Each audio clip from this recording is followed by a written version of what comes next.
Assalamualaikum warahmatullahi wabarakatuh. Perkenalkan, nama saya Dadang Gustiawan.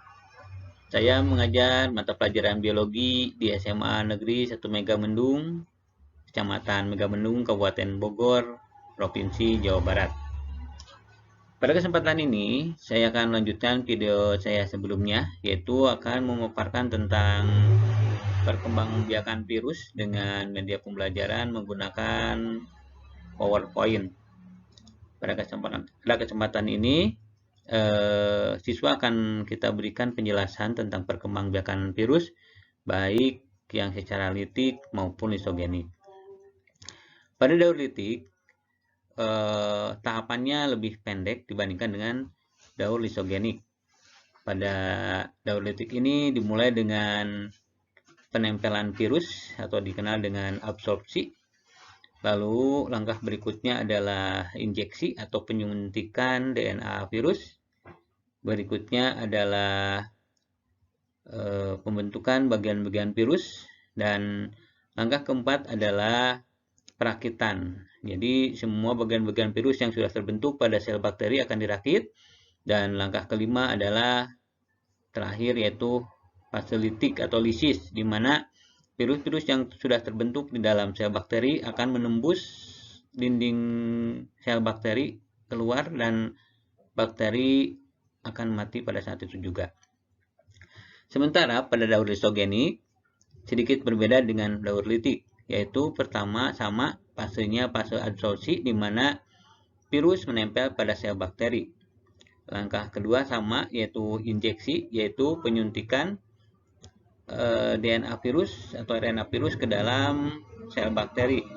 Langkah ketiga itu sama, yaitu penguasaan inti sel bakteri oleh virus. Nah, di sini virus seperti tidak ada gerakan dulu, dia hanya diam di dalam inti sel bakteri sampai bakteri tersebut mengadakan reproduksi dengan cara membelah diri. Nah, ketika virus membelah diri, maka otomatis sel yang sudah mengandung RNA atau DNA virus pun ikut membelah. Dari satu sel bakteri terbentuk dua sel bakteri yang inti selnya sudah mengandung DNA atau RNA virus.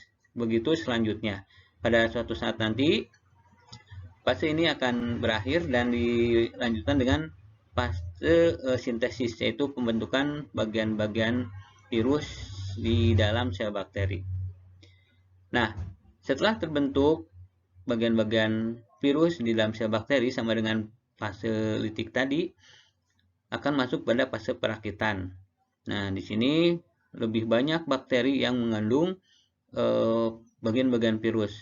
Nah, setelah lengkap pembentukan virus di dalam sel-sel bakteri, maka tahap selanjutnya adalah fase litik juga, yaitu keluarnya virus-virus dari sel bakteri dengan cara menembus dinding sel bakteri.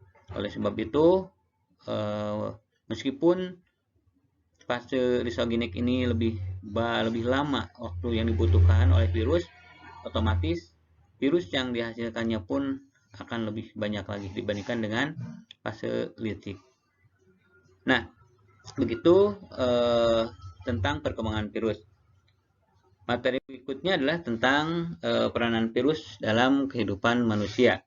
Yang pertama adalah virus ini banyak merugikan bagi makhluk hidup lain sebab bisa menyebabkan beberapa penyakit baik pada tumbuhan, pada hewan maupun pada manusia. Di sini tampak bahwa beberapa contoh virus yang menyerang tumbuhan diantaranya adalah penyakit kuning pada daun tomat akibat Green Golden Mosaic Virus. Nah, ini khusus menyerang daun pada tanaman tomat. Jadi si daun-daun tomat ini akan berwarna kuning yang terserang virus ini. Lalu juga virus yang lain adalah Turnip Yellow Mosaic Virus. Di sini akan menyebabkan daun tanaman akan menggulung. Dan yang paling populer adalah TMV atau Tobacco Mosaic Virus yang pertama kali ditemukan oleh para ahli penemu virus ini. Ya, jadi menyerang daun tembakau. Adapun virus-virus yang menyerang manusia Itu adalah ini beberapa penyakitnya yang disebabkan oleh virus, yaitu hepatitis, bisa hepatitis A, B, atau C, atau kalau di daerah disebutnya ada penyakit kuning, di mana tanda-tandanya salah satu tandanya ya itu adalah bagian organ pada orang yang terserang berwarna kuning, diantaranya mata ya. Jadi pada bola mata itu bagian putihnya kelihatan kuning, atau juga warna kulit juga kekuningan. Malah kalau pakai pakaian putih itu juga bisa berwarna kuning keringatnya. Berikutnya adalah penyakit herpes, ada herpes zoster ya. Ini juga sama, penyebabnya adalah virus, juga mirip-mirip dengan virus yang menyebabkan cacar air. Berikutnya adalah flu atau influenza, juga sama, itu penyebabnya virus. Lalu campak dan Ebola. Yang paling populer saat ini adalah coronavirus ya, yang menyebabkan dunia mengalami krisis berbagai bidang karena coronavirus ini. Oke, ini berikutnya adalah virus yang menyerang pada hewan. Di antaranya flu babi ya, cacar unggas, dan polioma. Itu adalah penyakit-penyakit yang disebabkan oleh virus pada hewan. Adapun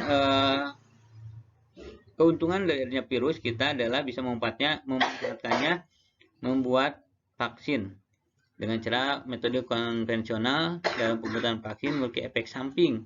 Di antaranya, bila pembuatan virus ini dibuat dari patogen yang dimatikan oleh bahan kimia atau dipanaskan, maka efek sampingnya patogen yang digunakan untuk vaksin mungkin masih melakukan proses metabolisme.